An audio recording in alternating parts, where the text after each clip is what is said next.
Good morning. I'll call the meeting to order.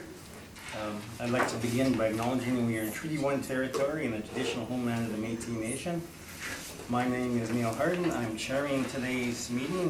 With me is Robert Buss to my far left and Ron Merritt to my immediate left. The assessor today is Michael Taylor, and the recording secretary is Kitty Sutherland, and assisted by Ellen Rocco. We will be hearing applications for revision of the assessment roll in accordance with Municipal Assessment Act. The matters for which revision is requested have been described in each application and will limit discussion to those matters. The statements that the applicants or the assessor make at this hearing are sworn testimony, and anyone speaking to the matters must be sworn in.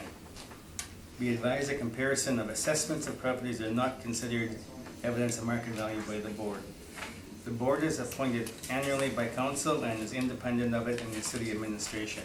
It makes its decisions on the basis of the evidence that provided at this hearing and issues a written order that will be mailed to all parties as soon as possible. Please note that the board's decisions with respect to an application may be appealed to the Manitoba Municipal Board if the matter pertains to assessed value or classification, or to the Court of Queen's Bench if the matter pertains to the application of exemptions from taxation. Should you wish to appeal, information on how to do so will be included in the board's order. With respect to the hearing process, I will confirm the matters to be addressed with each applicant following the swearing in. We will then have the assessor's testimony followed by questions the applicant may have, and the applicant's testimony followed by questions. Each side will have an opportunity to summarize if they wish. Once all the evidence about an application has been brought forward, the applicant may leave. The process will repeat for each item on the docket today. The session will close after all the applications have been heard, and the board will deliberate in private and make its decisions. You will receive the order by registered mail as soon as possible. As information, all public hearings are live streamed and recorded and will be part of the public record. So could you do the swearing in? Mm-hmm.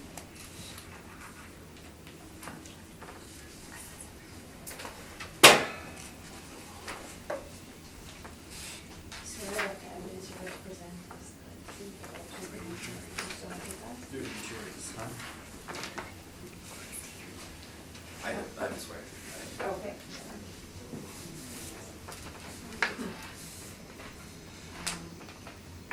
So you swear that do you affirm that the evidence you're going to present is the truth, the whole truth, and nothing but the truth?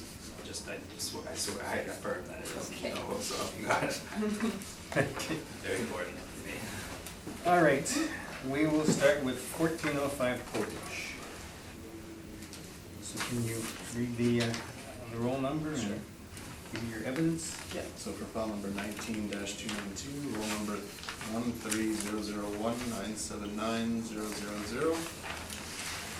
Today we have 1405 Portage Avenue. So for the 2020 proposed assessment, proposed team value, or reference date, sorry, the value is $2,419,000. So we have one building on site. We have a year built of 1957. The plan area being 10,421 and a basement area of 7,475 square feet. Flipping to my page 4, which I think is in the already there. Mr. Merritt's already there. Yes. Thank you, Mr. Chairman. All right, so for the main floor area, the 10,421, we've applied a modeled rent of $15.88 per square foot. In the basement area, 7,475 square feet. We've applied a nominal modeled rent of $3.76 a square foot. We've applied standard parameters for vacancy, expenses, shortfall, and a modeled cap rate of 8.1%. Now you'll notice that the value at the bottom differs from the value that was set. $2,222,000. It's not necessarily a verbal recommendation by myself from the 2000 for $2,419,000, but it is different. I'm not sure what changed since the roll closed, but someone changed something. But you're at the $2,022,000. Yep. Page 3, I put some rental comparables for other freestanding restaurants, kind of in and around the area. Like you'll see there aren't too many around the 1957 vintage, like the subject property. As such, you get lots of comparable rents that are higher than the subject property. But again, I try to stick with freestanding restaurants. That's everything. Okay, questions? Yes. Have you been in the basement? Yes. And what is the basement being used for? They have a prep kitchen, they have dry storage, they have laundry, locker rooms, bathrooms for staff. Okay. Your rent comparables, do any of these have basements in them? I'm not sure. Not sure. And I see that there's no management here at all, and there's not even any mention of it. Is that, what is your position on the 5% management? We have an unrecovered expenses of 2%. So that includes management? Yep, Yeah. it's all non-recovered expenses. Okay, thank you, that's my question. Okay, Mr. Buss, any questions? So all of the effective year bill for all of your comparables are Not 1957. not 19, the oldest is 1980.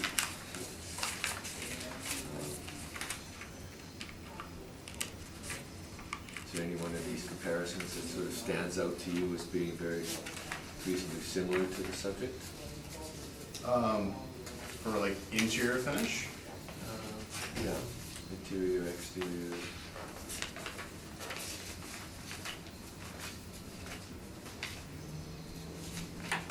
I'd say the 1988, the 1017 St. James Street is fairly similar. Same with the one below with the $17 at 1155 Main Street. Do you know which restaurants they are, the one on St. James Street, do you know which building that Yeah. is? Yeah, that's just the Smitty's restaurant. That's all my questions, Mr. Chairman. I mean, you obviously have a certain feel when you go into range areas. Mr. Merrick, questions? Yes, thank you, Mr. Sherman. Mr. Taylor, the average increase for restaurants, Oh, you're looking for just restaurants? I'm Yeah. not sure what the Don't know. increase for just restaurants is. I know that generally the capitalization rates have gone up a bit from previous cycles, so. and I see that the city has fine-tuned it now, and you're at the 8.1 compared to Yep. quarters or halves or, Yeah. so, okay. What is the status of the subject property in regards to any appeals? Is it at the municipal board or anything like that, or? I don't believe so. Okay, that's all the questions I have, Mr. Chairman. Okay, your best comparable, you said, was a Smitty's, but that's been recent, well, relatively recently renovated, hasn't it? Yep. So I thought. Okay, and have there been any recent renovations to range areas? I wouldn't believe so, other than just tables and chairs. Yeah. One thing you can always rely on is the waitresses in the orange dresses. The same carpet that's been there for a long time. I mean, I picked those two comparables based on the fact that the finishes in them aren't as strong as some of the other restaurants that I've included as comparables. So even though the Smitty's has been redone in the last 10 years, the finish they put into Smitty's, they still have the bulk finish for their wood, and nothing's Yeah. really, it's all kind of low end finishing, so. Yeah. Yeah, it's also not, it's more of a family restaurant. Yeah, it's more of a family restaurant, exactly, so. Okay. You can proceed. Great, thank you. Looking at the assessors page 4 and my page 1, our major contention really is the basement area. as you all know, this is Rain Jerry's, built in 1957. The building shows it. It's mostly just our contention that if this were to be the style of the basement, would add next to a nominal value, if anything, and it is not rentable. This is an old building, it does have asbestos still prevalent in it. I'm assuming that's what Rocky was trying to show on the boiler on page 6, the asbestos tape there. What page 7 is supposed to show, I'm not entirely sure, but I'm assuming it's just the ceiling in the basement. Again, most buildings or any restaurant, for instance, even our many of our comparables, I believe 1500 Pembina, 656 St. James should. They do have basements, so when we're looking at rents, we're looking at a rent that already has some sort of basement included. With a restaurant, a basement is not exactly a strong commodity. There is difficulty with getting food prep licenses in the basement. You're not necessarily able to use your same operation that you would down there as you would in upstairs. Our rent, I don't really think for this, there's much issue to get into it. We are about 12 cents higher than the assessor for the main floor. The major contention is a slight difference on the cap rate and the basement. And of course, too, we have the management 5%. This is, I don't have the information presented today. The management has always been understood to us as a non-recoverable expense, and the 2% is a structural reserve. A structural reserve is generally something you will see in any form of appraisal, and non-recoverable expenses are separated. It has always been done this way, and we contend that there is still what the 5% management, and it's called management, is really a non-recoverable expenses, and the 2% is a structural reserve, as opposed to what we are generally calling other. Our cap rate is, try to see if I have the examples for the cap rate. Our cap rate is relatively close. Generally, with restaurants, there is a much higher risk, and it is recognized by both the agents and the assessment department. 8.1 and 8.5 are not major differences, but if I were to, and I do have a cap rate on page 17. Much smaller, no parking. However, it is an old, very old restaurant in a somewhat more populated area, somewhat like the subject at 9.47 and 4.3 Lilac. This would probably, the 9.47 is higher than I would suggest for the subject, and that's why we're at 8.5. And that is my presentation. Thank you. Okay, questions? Just 2 questions. So, it's owner occupied space. You've been down to the basement? I have it myself. Oh. But you wouldn't deny that they use the basement fully? I would deny it, no. Okay. And so being owner occupied, do you know if they have a management expense on the property? I do know that the owner does have to manage it himself, and that would be something that he would generally, it would be an operating company between his business owner, or just a property owner, and the tenant, which is himself, and that, of course, is something that his time isn't free, so a management cost would make sense in that respect, yes. Okay. That's it, thank you. Okay, Mr. Mayor, questions? Yeah, Mr. Newfield, normally you would put a value to the basement area, so why are you not using a value for the basement? Basically, just all of our rents wouldn't include a basement area. I don't believe that for a restaurant there should be a value for a basement area. I thank you, Mr. Chairman, thank you. And Mr. Buss? Another question on the basement. If they didn't have that basement space there, then all their operations that they're doing down there, which it's agreed that they do, that would all be moved upstairs and be using more valuable space upstairs. Would you agree with me? I would agree with you, yes, but I would argue that all of our rents, most of them would have basement spaces as well. When their leases are written, the basement spaces need taken into consideration, and we look at the leases for how, of course, there's no lease on the subject, But when we're comparing market comparables, the market comparables wouldn't take the basement into consideration, so that's how we look at this subject. Thank you, that's all my questions. Okay, just on the management, then what do you, I mean, other than it was always done this way, what does this include? Generally, I don't have it here with me today. We do have a 4-page document of all the managed. Or have you seen this? Do you know? Is it fair if I talk about it? It's just basically. I don't have it. Yeah, I mean, again, I won't talk, I guess, specifically, but we have researched all of our managed properties and determined that the non-recoverable expenses far exceed the 5%. That we have always been, it always has been an agreement between the assessment department and us that there is an allotment for non-recoverable expenses, and that was at this 5%. The average that we're seeing is around 7%. And for that, we've always just assumed it as, or accepted it as a normalized non-recoverable expense. Management is what it's called in these briefs, but we don't see it, or it's never been understood as property management. Property management would be a separate legal line item. This is essentially after your net operating income, you'll have your non-recoverable expenses at the bottom of an income statement, and this is to recover for those costs. Okay, would it include such things as tenant inducements and leasing?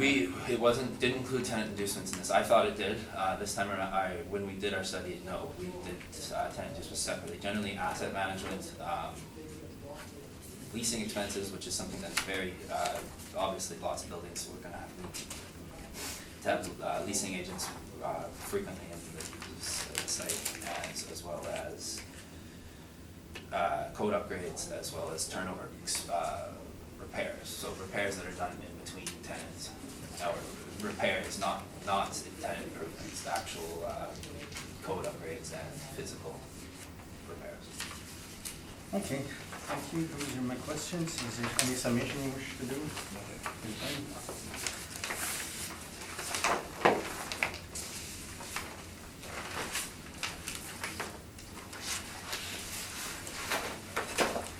Alright, thank you. Next, we will move on to 1033 Molding.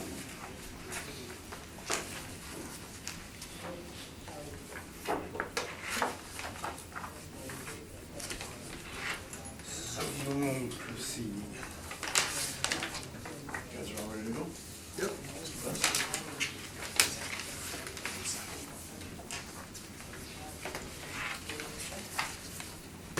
Okay. I'm just waiting on most of us here.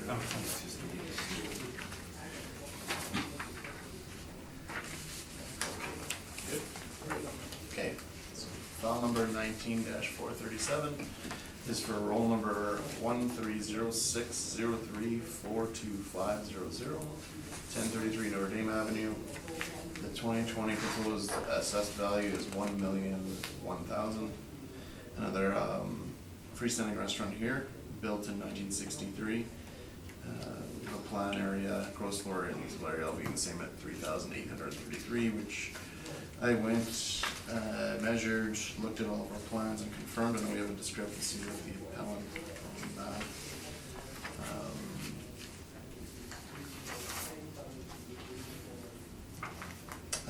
Flipping to page 2, just showing the subject property lease in place for the details. 15-year lease beginning March 1st, 2005 through February 28th, 2020 at a rate of $17.78 per square foot, not a step lease, and property taxes are fully recovered based on their income expense questionnaire, which is later on in my brief.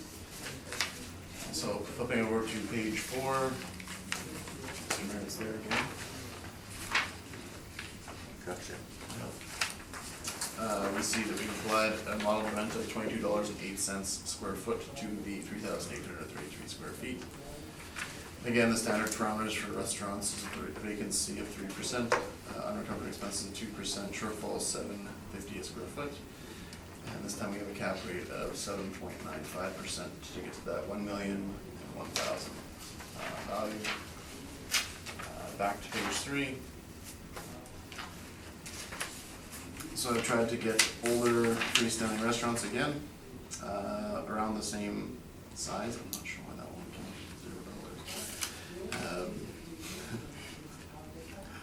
$0. Yeah, ranging from $10 a square foot up to $29.67 a square foot.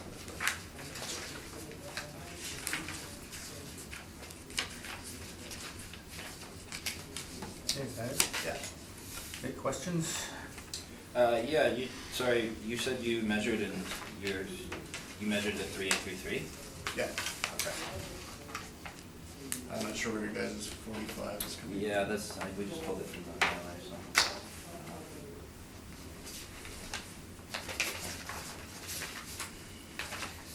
And everything else is model driven, you say? Yep. Okay, yeah, those are my questions, thank you. Okay, Mr. Best, questions? Yes, has this been a Burger King since 1963? Nope. It was like an old auto dealership place that they've fixed up. Wish I should have included the picture from way back when. There's a really old picture in the food forms. Oh, it's reconfigured Yeah. building. And you're saying they have a lease on it for $17.78, Yep. starting, that was from 2005. Correct. So, and you're using, The model is 2208. so that's a little bit higher than all of your comparables except the one in Corydon, and higher than their lease. So you're saying their lease may be factored up as the $22, in that $22 range? The lease may be factored up. No, I said it's not a step lease. No, okay. Are any of the comparables of Burger King Nope. or fast food like that? No, I've tried to apply it again, tried to look for older restaurants. Okay. That's all my questions, Mr. Chairman. Thank you. Okay, Mr. Merritt? Mr. Chairman, Mr. Taylor, why is there a discrepancy? Unfortunately, I did look at the applicants or the appellant's brief, and they're at 4,500 square feet. So why is there a discrepancy? I believe the applicant said they were just following something on the mailer. Yeah, that was just what was reported in the mailer that we saw. Yeah. We didn't do it on measurements. Okay, so Mr. Taylor, your leasable area comes from what information? Site plans, and like I said, I did a measurement, a rough measurement to confirm the site plans. And like Mr. Buss said, there is a lease in place on the subject property of $17.78. So would you be inclined to use that figure or use the model figure? Well, it's a 15-year lease that remains the same at $17.78, so I'd be more inclined to use the model figure. Thank you, sir. Okay, so Mr. Merritt stole my question about. Sorry. About whether any of these comparables are fast food places. Would there be a difference in rental rates for fast food versus ordinary sit-down restaurants? Well, what I found from most of the fast foods, they're newer, and lots of them have had updates, whereas this property hasn't. So I didn't feel comfortable throwing in, $30 or $40 rents to defend a $22 rent. Okay. And now, I mean, I've been kind of questioning this for this entire cycle, the cap rate of 7.95. To get to that degree of precision would imply that you must have a good number of high-quality sales to be able to get that fine a figure. Do you have that many good-quality sales? Do I have that many? Well, I don't have any here Well, right now. to the city. Typically, you might have 2 or 3 sales per cycle. Yeah, I'm not sure. You're looking if I'm okay with bumping it to 8%? I would say Well, that's fine. I'm just wondering if we've gone to the nearest quarter and Yeah. recognizing that there's not all that many sales per cycle to base a cap rate on. Yeah, exactly. Okay, you can proceed with your, Thank you. I just wanna start by addressing, we did use the 4,500 that was reported in the mailer. From my understanding, that would be likely how the lease was come up, or, sorry, how the lease is written.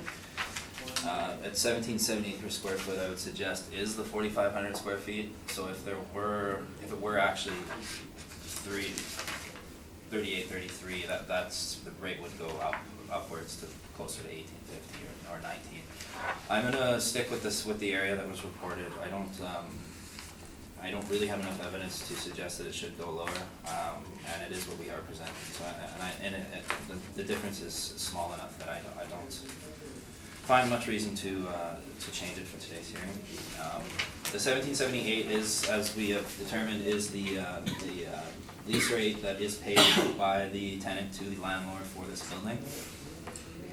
It was a converted building to a Burger King. It was not always a Burger King. It was, I believe, some sort of car auto operation before.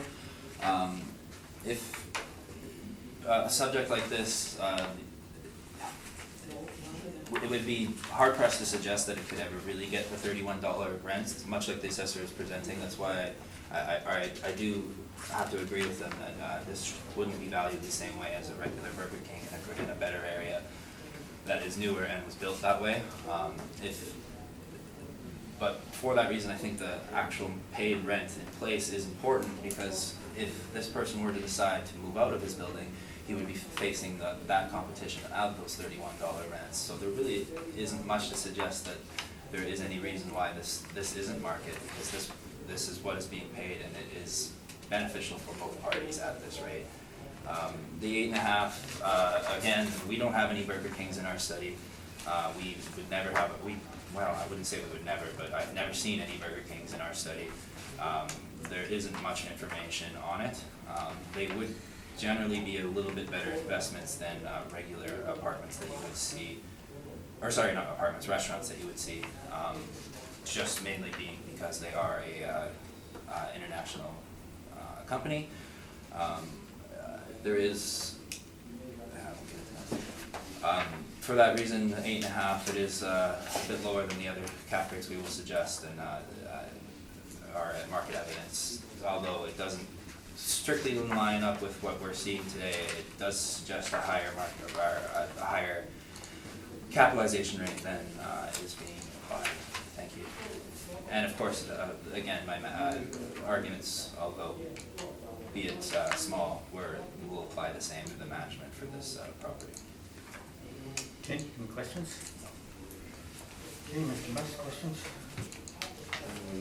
A question about the lease rate that Yeah. you're using at 1778. I understand it's not a step-up lease, but would you say that overall lease rates have increased from 2005 to present day? Yes, but in this area, I don't think you were, it's not a strong enough area to suggest that it would just be increasing in this immediate area. I think a 15-year lease is very reasonable for a building that is being converted from something else. You're not, if you were to get 5-year leases on that, I don't think that the lease rate would vary much. This rate at that point. Does that Yeah. No, that answered the question. Thank you. Yes, yes, Okay. you did. Yes, thank you, that's all my questions, Mr. Okay, Chairman. Mr. Mayor? Mr. Newfield, Yeah. I'm still pondering about the discrepancy in regards to the square footage, so. Yeah. So your information was from the questionnaire? It was from the questionnaire, and I'm assuming the questionnaire is from the lease. The lease would be at 80,000, my per annum. So because the per annum is the same and that's how the lease is written, I'm contending that that's the legal obligation of the tenant. So that's where, as of right now, it appears to me that that's the legal obligation of the lease. So I have no reason to change the square footage today. I will do some more investigation at that point, and then we'll do some measurements, of course. I mean, I'm not suggesting either anyone's wrong here. It's just what's So the location of the subject, good area, bad area? not a great area. I would, yeah, it's Notre Dame, you're just behind, between Notre Dame and Winnipeg Avenue, just close to Winnipeg, so. So you figure the applicable cap rate would be 8.5%? Yeah, correct, and that's based on the limited cap rate information we do have on subjects such as this. I will admit that. Is this property appealed before? I believe, yeah, we did it in 2018, and it was reduced from 869 to 940, or 869 to 843 last year. And that was at the board? I don't have a board order in here, so Okay. I'm not sure. But that's There's a recommendation, smaller. recommendation. Okay, I thank you. Okay, I believe most of the business for this place would come from the lunch crowd from Tech. Yeah, that's fair to say, yeah, of course. Yeah. No, what you're saying basically is that the rent times the square footage, I mean, it gives you the net income. Net income is what you're, or the Yeah. gross income is what you're concerned about. Yeah, the $80,010 is the actual paid rent. So I instead, I would suggest that the area and net rent are, they could both be wrong in that respect, but we're still using the same, we're still requesting the same 80,000 per annum. So that wouldn't change, and it would affect your shortfall a bit. It's likely that if the area went down, the value would go down a slight bit, but for today, I don't see enough evidence to change it, so. Okay. All right, thank you very much. Okay.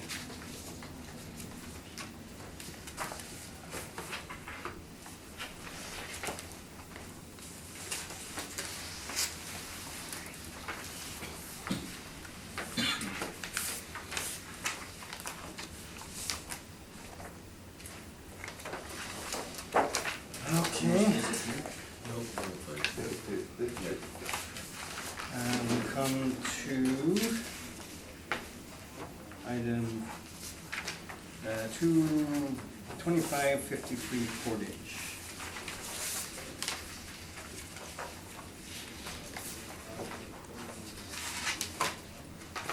So let me just grab my stuff.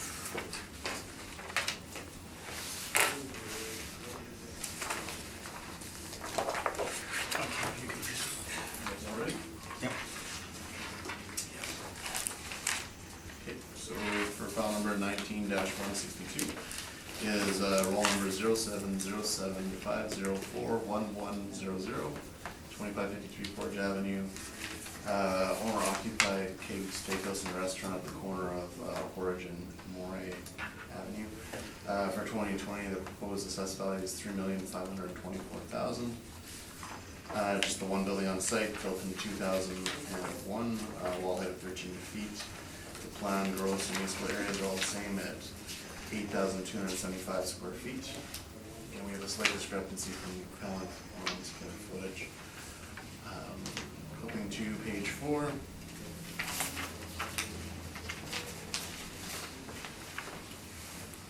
So we're getting a leasable area of 8,275, is applied a rent of $30.77 per square foot.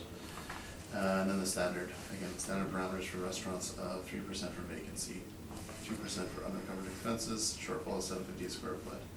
And it has a cap rate of 7.35%. Again, this value differs from the first page. I'm not sure why. Some things changed since the roll closed, so the $3,268,000 is what we're gonna go with. Flipping back to page 3. Just looking again at some freestanding restaurants. Trying to look for around the same age and size as the subject property here. So you can see a range here going as low as the $23 for that Smitty's on St. James, up to a rent of $38.77 a square foot. Thank you. Okay, questions?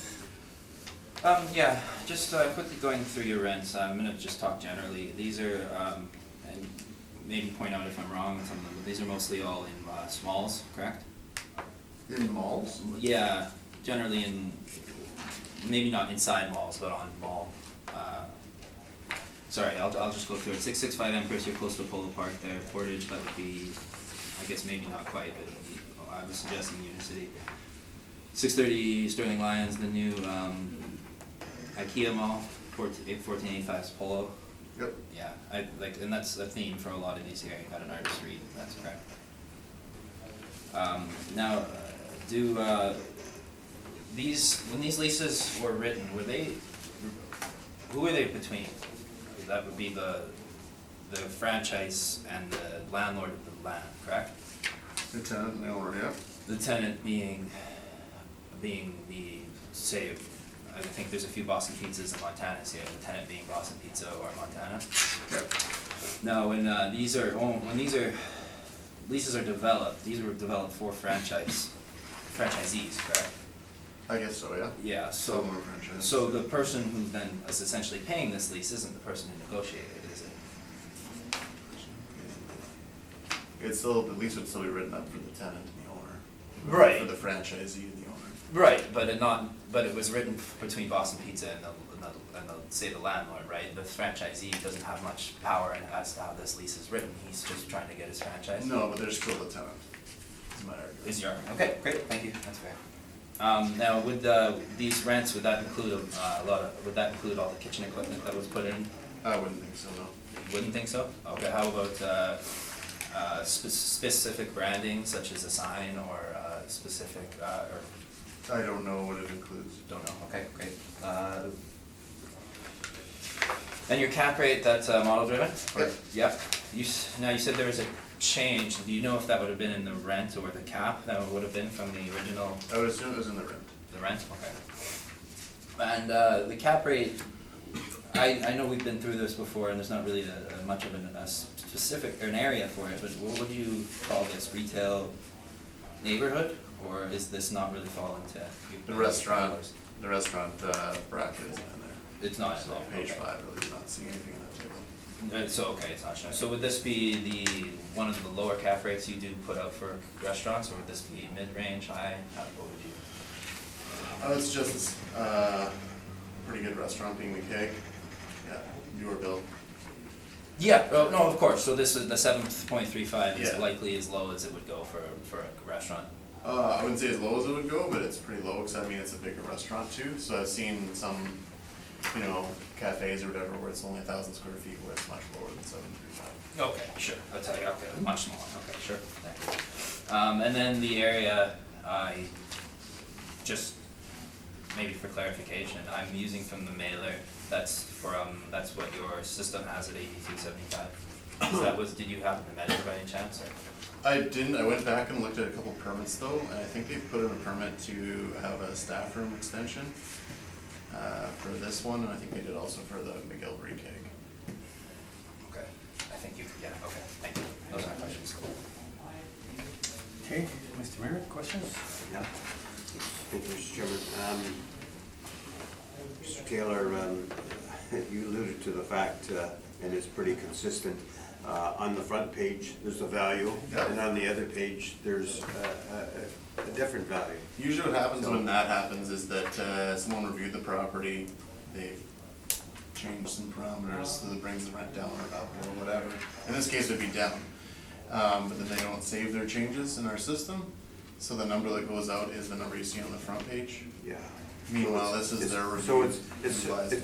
it confuses us, I know. okay?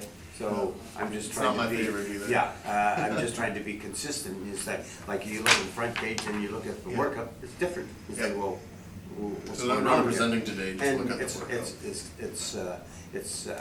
it's below 300,000, and we're not, that's quite a bit of value, okay, so, Yeah, I agree. Yeah. And yeah, my apologies, it's pretty So- frustrating when I yeah. have to deal with these two when someone, again, usually that's the error, someone just didn't hit save. I didn't have time to go back in the audit process and figure out when Okay. the click didn't happen, but. Yeah. So it's just a fault of the system that's there? Oh, Sure, let's go with okay, that. No okay. human error, let's say it's a system thing.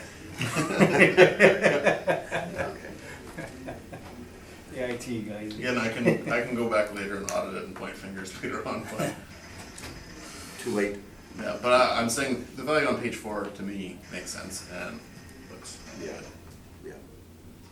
And again, so I'm just looking at the consistency in regards to the cap rate that is being generated. So this is, you know, of the other properties that we've dealt with, I mean, Yeah. you know, you're down lower now. Yeah. You know, so the lower the cap rate, the higher the value, so. That's correct. And that is based, I see that it was built in 2001, eh? 2001, you have Yeah. some, So that would be, you know, that's why the lower cap rate of 7.35? yeah, I mean, if you're comparing it to the properties we've looked at today, comparing this building, it's almost comparable in size to the Ray and Jerry Steakhouse we're looking at. We have two completely different steakhouses. if you're looking at the two. Okay, I thank you, Mr. Taylor. Mr. Best? Thank you. The sale on page 2, 1,442,000, took place in 2001. Yeah. Is that the vacant land sale? That was just the part. You know? Yep. Then the building was added after that.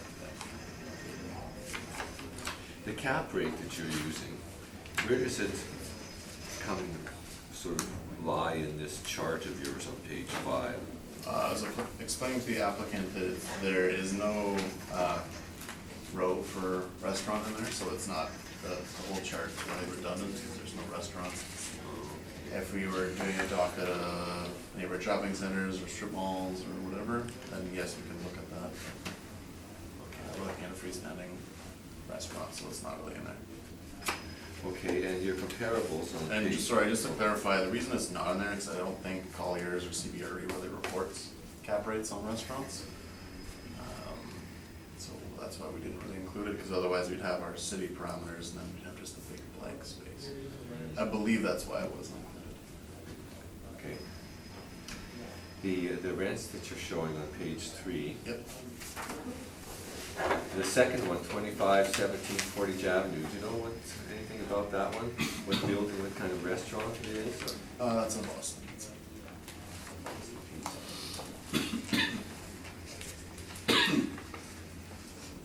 25-year lease. Yep. Okay. What about the one at 3681 Portage Avenue for $30.25? That's the Unicity site, or the former Unicity site. That's original Joe's there. Okay. Again, that was when they built, also was 2013, so. At 1515 Portage? Second from the bottom? Yeah, as the applicant alluded to, that's the Earls at Full Park. Okay. That's only a 5-year lease? Yep.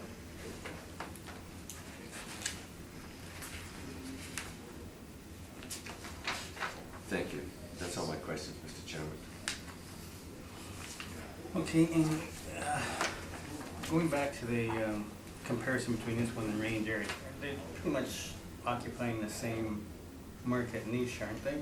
What about steakhouses, Yeah, upper, kind of upper middle, Yeah, not top end like 529 Wellington, but better than that. yeah. Okay, so shouldn't the cap rates be somewhat similar then? I would disagree on that one. Like a 50-year age range and interior finish may be completely different. Okay. All right.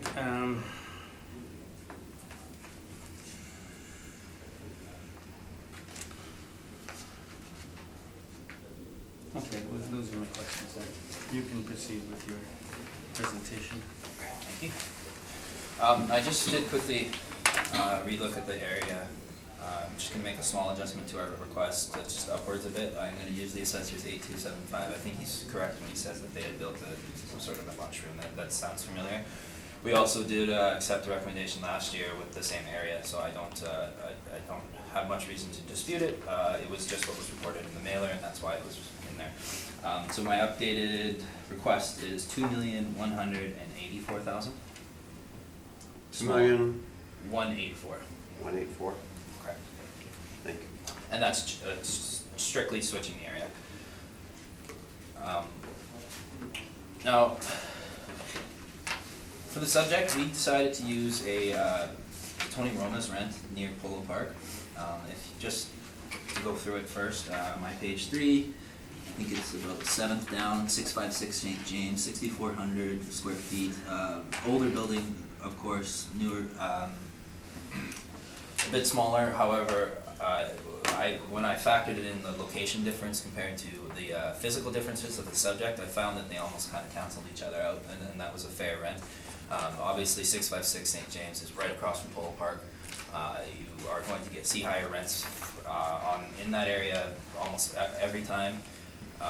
This subject is a bit newer. It was built in 2001, and it has a good amount of land for parking. It is using the parking, and for that reason, it is somewhat reasonable to assume that a higher rent would be on this subject as opposed to say something like Ray and Jerry's. Not just the physical attributes. This is way better. I would never say otherwise physically, but it also has more parking, which is huge for a restaurant. However, the difference is that we are basically requesting is almost nearly double, or sorry, the assessment's nearly double. We're about $24. We're requesting is $16 for Ray and Jerry's. And then the cap rate is major differences, is hugely different in the assessment. Now I would suggest, much like the chairman is saying, that the cap rate wouldn't vary as much between two similar asset classes, especially when you're seeing such a high varying degree in rent. The difference between these two buildings is captured in the much higher rent. The cap rate, we did apply at 8.25. We do make some adjustment for vintage, not a major adjustment. It was a quarter point for the age and for a little bit more. We could say, you could say some allotment for the age and the smaller or the bigger parking lot, and then the opposite for the area compared to the rest of the docket today.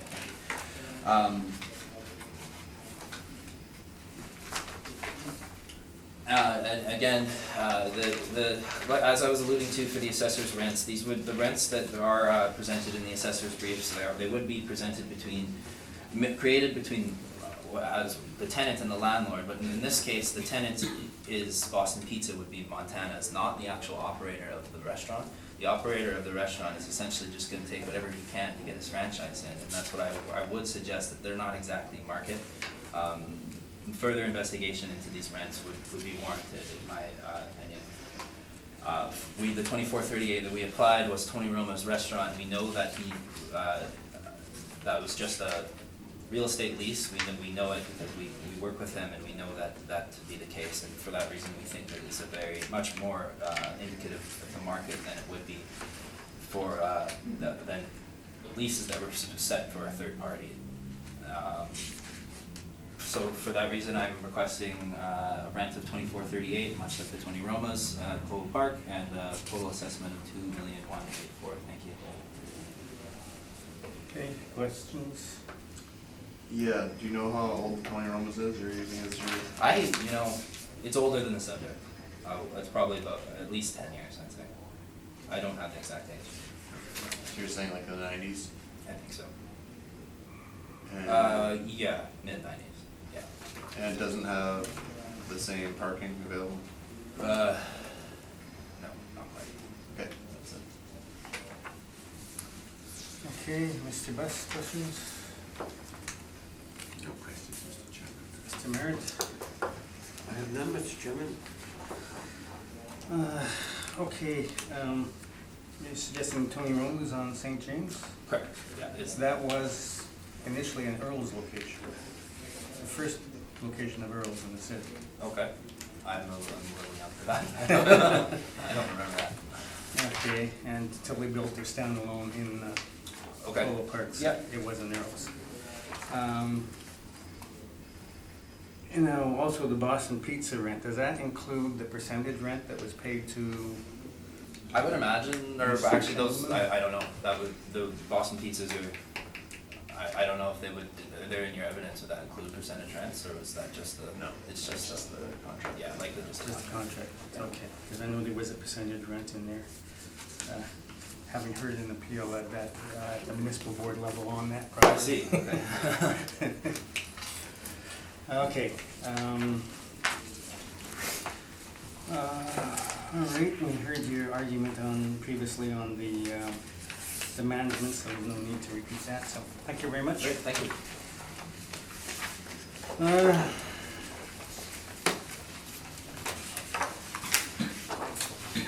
1049 Pembina.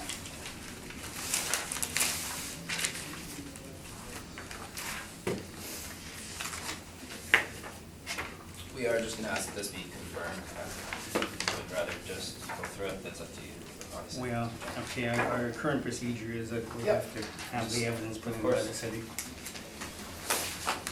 And then you can decline to present evidence. Fair. Thank you. Okay, you can proceed on. Okay, ready, Mr. Buss? Yes, go Okay. right ahead. So for file number 19-341 is roll number 0307191100, 1049 Pembina Highway. The proposed 2020 assessed value is $808,000. Got one building on the site. We have actual inspected year built in 1950. Plan area of 4,691 square feet, which matches our, and sorry, a basement area of 1,911 square feet. Might as well just flip to page 4. Yeah, so we have a model rent of $19.01 for the main floor, and a rent of $2.95 a square foot for the basement. Yes, I went down to the basement. They do use it again for dry storage, staff bathrooms, and such like that. Again, standard parameters for restaurants: vacancy 3%, unrecovered expenses at 2%, shortfall at $750. And overall cap rate of 8%, and again, we made an adjustment based on, as you see there, adjustment for parking. Did some municipal board agreements in 2014, 16, and 18. So again, just kind of flow through that logic to get to the 808,000. Thank you. Okay. And any questions of the assessor, Mr. Merrill? Nope, thank you. Mr. Buss? The adjustment for parking, I kind of missed that. What is, do they not have parking? Is that the Well, on page 7, 7, yes? you see the aerial photographs there. Yes. I believe they rent some spaces, just in the lot north of the subject property. So you can see like the boundary line there to the north of the property in both pictures. And some of the spaces just north of that, those spaces out as well. To give themselves a half amount of parking. Yep. So that expense was added in at municipal board with the same applicant, and so the city put that in their reassessment value. Okay, because the land to plan area is 5.97, just Yep. about 6. Is that low then? Or what would it normally be to have enough parking? We've seen lots today that have 8 to 1. It really depends on the restaurant itself. Thank you. That's all my questions, Mr. Chairman. Okay. And I have no questions, so you're going to decline to present any evidence? Yes, I know that, that's. Okay. Thank you.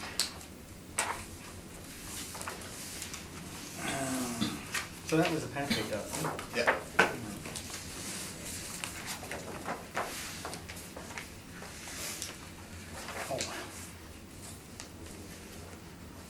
Oh. Next we go to 15, ultimate property line is 1500 Pembina.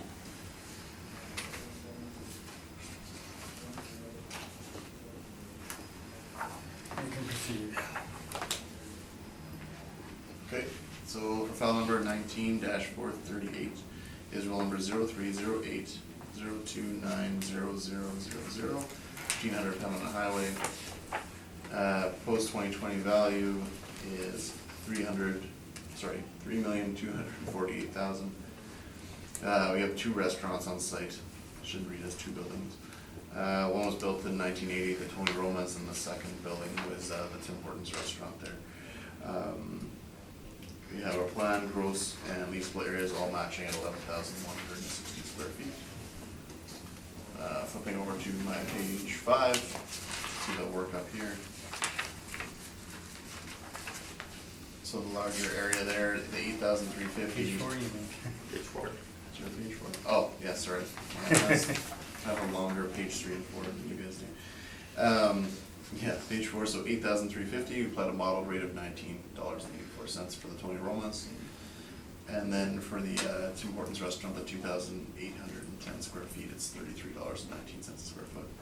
Again, standard parameters for a restaurant below, and then a capitalization rate of 7.5%.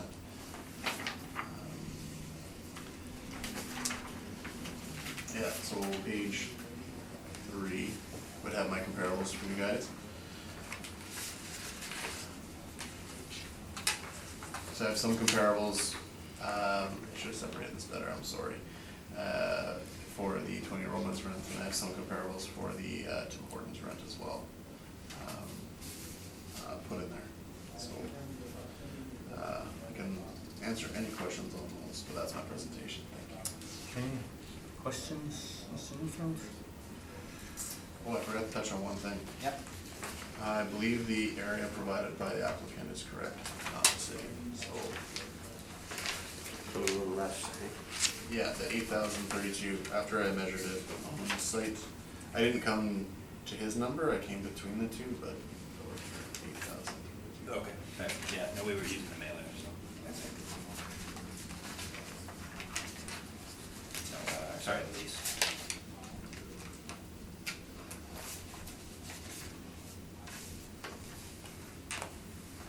Yep. Okay, questions?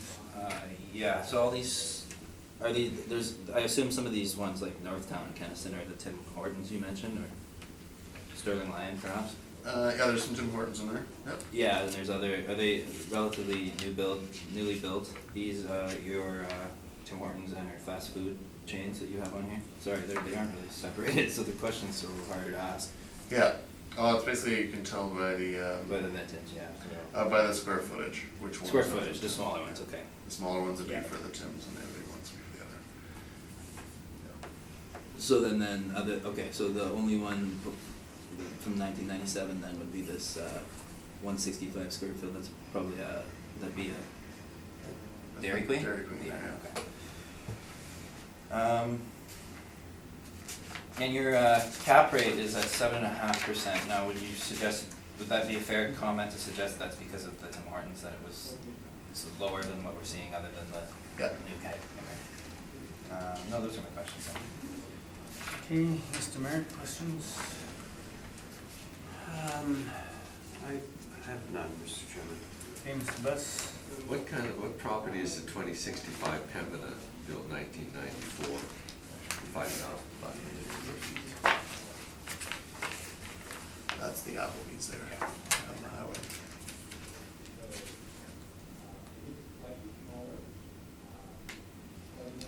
That's just past the University Drive there and that, the mall there that has windows and stuff. Okay.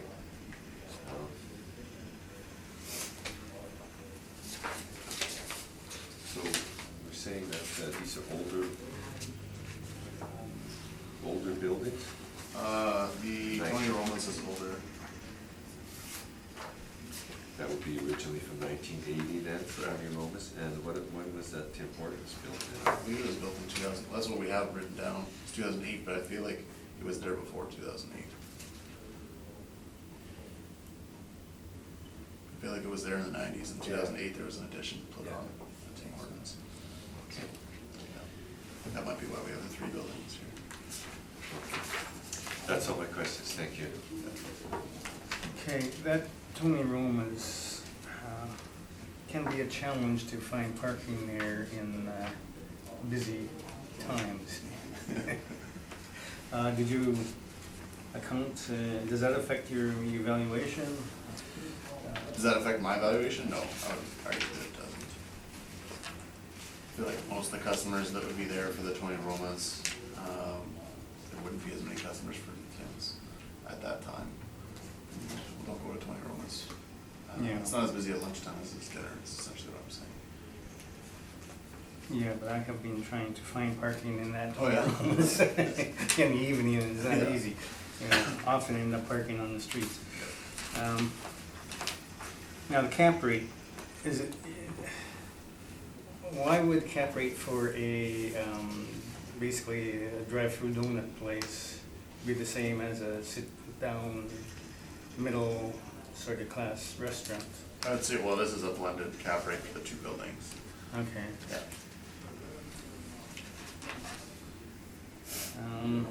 All right, you can proceed with your presentation. Sorry, just a quick follow-up question, if that's okay? Yeah. Yeah, no subject leases found, there are leases on the site, correct? Did you not have them, or? I believe when they filled, sorry, I think this goes back to another one of the files today. Yeah.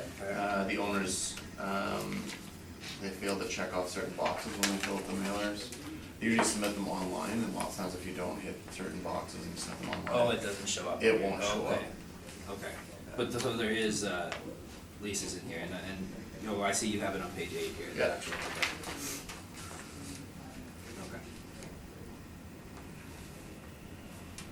Okay, thank you. Yeah, you're all familiar with the subject, Tony Roma's and Tim Hortons on Pembina, close to about the end of McGilvery there. Very limited parking, we are using the actual contract rents on both of them.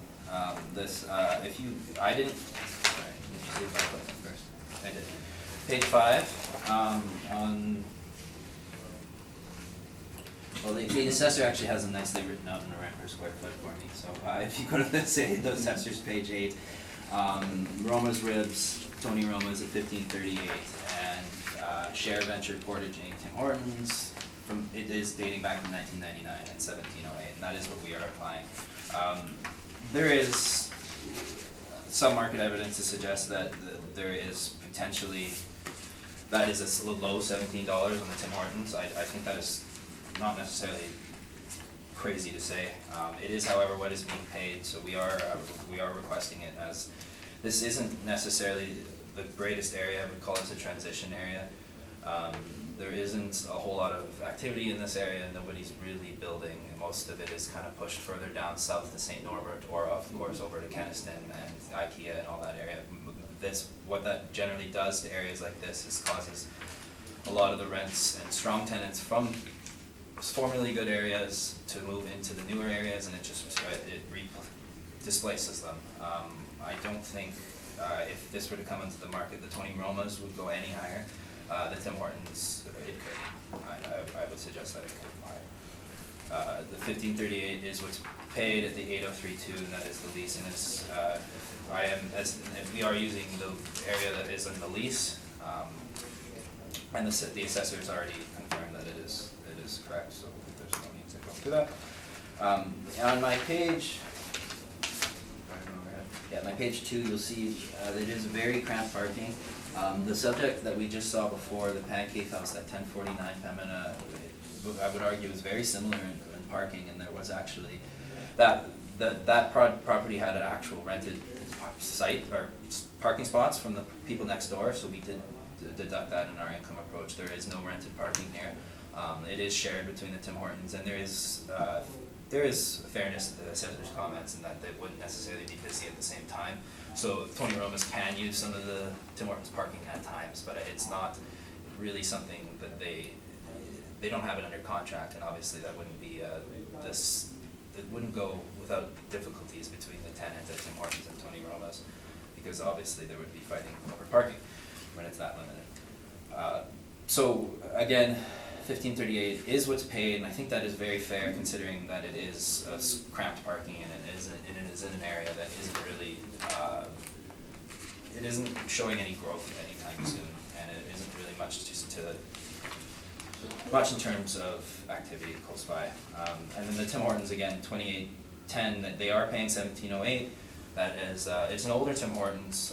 As you can see in the assessor's page 8, it does, the lease dates back to 99, so I would imagine it's at least that old. Although it is being parked as from 2008, I would assuming. That is very low for what we're seeing for Tim Hortons. Not very low, it's lower than what we're seeing for Tim Hortons, but again, it is what's being paid, and I would contend that is market. And that is my presentation for that, and yeah, thank you. Okay, questions? And you're just saying that, like, when you want clarification or Yeah. comment? So 1500 Pembina Highway, where the subject property is a bad area, similar Not- to, you just use the same thing for the Burger King on McPhillips and. Yeah, I mean, you're not necessarily, it's better than Burger King and Phillips, this area is, Okay. but it's not, Yeah, it's just not. use the same term for both, so I wasn't. Well, okay, yeah, that's fair, yeah, no, that's fair. There's not a lot of activity in the area right now, nothing's really, there's no reason to think that rents could get stronger in the immediate area. So those are your questions? That was my question. Well, there's been other developments in the area, like with the Third Spa, and I mean, Stella's moving in basically across the street from these guys. Look, that would be further. Okay, yeah, that's fair, but again, Thermia Spa, sure, I don't think there's any residential activity or anything suggesting that. Most of the activity is either downtown or further down south. Yeah. Okay, that's it for my question. Okay, Mr. Buss, questions? Your comment on the lease of the Tim Hortons, you said it was low, Correct. and you said it was market. Can it be both, or is it one or the other? I guess, no, it's not exactly market, sorry, that was me contradicting myself. It is it's lower than a market, a little lower than market. Okay. That's all my questions, thank you. Okay, Can I ask Oh. a question? yeah, you get to ask questions too, yeah. Mr. Neufeld, Yes. the property appealed before, Yeah. and what was the results? In the recommendation in 18-35227, what we're seeing into 2018, that was a recommendation, and it was at $3.5 million. By the Board of Revision? Yes, Board of Revision. Okay. Sorry, it was, would you want to see the? Recommendation? No, Yes, no, that's fine. recommendation. Yeah, recommendation to bring to $3.5 million to 2.695. Okay, I thank you. Thank you. All right, location for the Tim Hortons, a good location because it's on the The- going to work side of Yeah, the street? it's not a bad location for Tim's, no. Okay. Tony Rome's, would you know, does it generally draw from the local area? I would think so, yeah. Okay, thank you. I guess that concludes today's hearing then. Unless anybody feels the need for a summation. I don't think so, no, thank you. Okay, thank you very much. Short and to the point.